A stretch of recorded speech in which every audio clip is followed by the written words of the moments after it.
My name is Andreas van Wijngaarden, married to Catharina van Wijngaarden with two sons, Luca and Sam.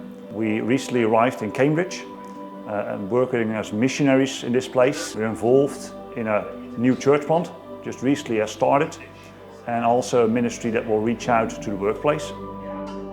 We want to serve a society, in this case in Britain, a highly secularized society, that we hopefully can draw people and that they will find Christ, but the ones that will know Christ may grow in the knowledge and in following Christ. And one of the main means would be through relationships, as we relate to God and the Trinity relates to each other, so we may relate to one another as well.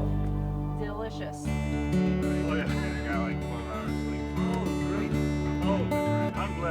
So I used to be a businessman for many years.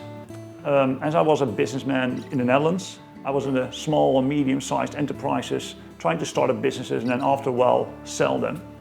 This changed dramatically around 10 years ago when I discovered that God is really there. That changed my life dramatically, upside down. I was having a secular lifestyle and I couldn't go further on that road. It was not long after that I discovered as well that Jesus had died for my sins. And with that reality, it was also the case that God started to work and that I may see in my life how things started to change in a practical way.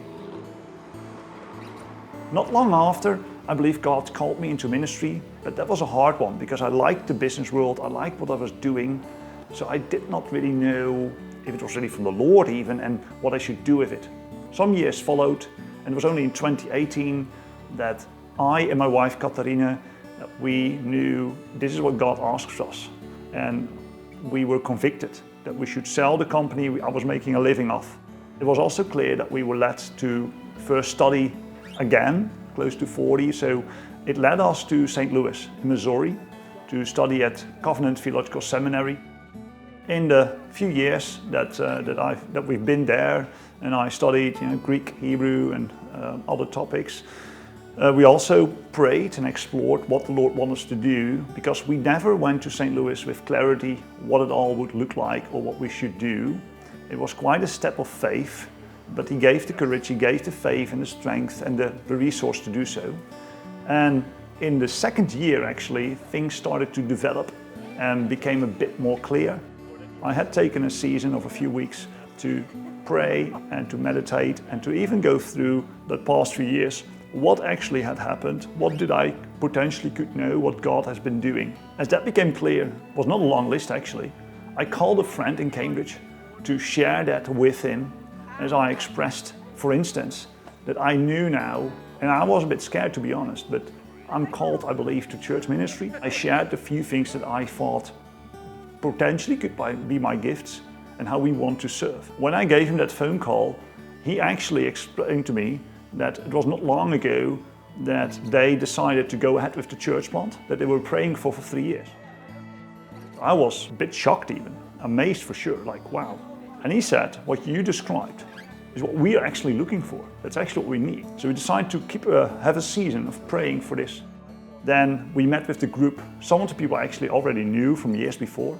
And in the end, it was in November last year, 2020, that they formally invited us and they would love to us to come over and to help them out with this, to plant this church and then go forward. My name is Andrew Fellows and I'm a resident of this wonderful city of Cambridge, which is drenched in remarkable history and influence. I came up here for an apologetic work, really focused to skeptics, to those who doubt that Christianity has given anything good to our continent, and actually creating a story of what we've actually done. And part of the more recent turn in my work here is starting a church, a small church that would be accessible to skeptics, a place of hospitality, a place of community where they could feel welcome. And part of what we want to do is to create something which has integrity in terms of the gospel, the Bible, but is attractive and appealing to skeptics in this city. One of the wonderful things about Cambridge is it does have a vibrant Christian past.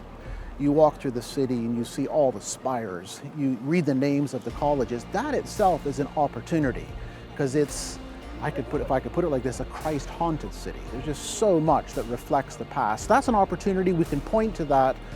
And actually, with the student population, there's a huge opportunity to reach out to people who are doing their post-grad work and are highly skeptical. It's a city that's transient, lots of movement. So in terms of location, which is incredibly important for church planting initiatives, Cambridge has location, location, location. We want a high-level investment. I think we already have it in terms of some of our engagement with academics, connected to a school here where there's lots of non-Christians who are part of this. So lots of opportunity, for which we're very thankful.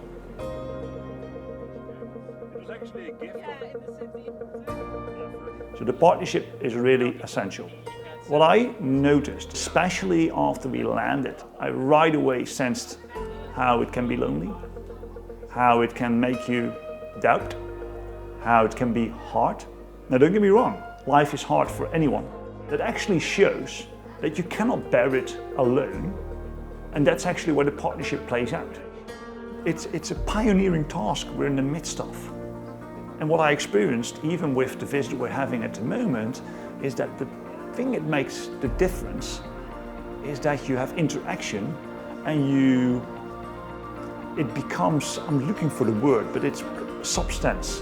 It's a substance actually to the relationship we're having, to the partnership.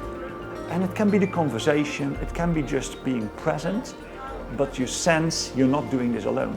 And we all need that encouragement. I mean, that's how we have community. How much do you want? Oh, no, that's plenty. Yes, that's plenty. Yes. Wow. We're not asking for just a transaction. We're seeking relationship. And if God convicts you to be partnered with us, we rejoice, but we do it together. We feel very weak as we set out. It's a very small group. We haven't advertised. Almost no one in the city is even aware of what we're doing, that is other Christians. But we want to start small in vulnerability, and we ask you to pray with us and for us that the Lord would build the work in His way, really be a Spirit-filled congregation where Christ is central, and let that be the attraction factors. We're highly thankful for this partnership.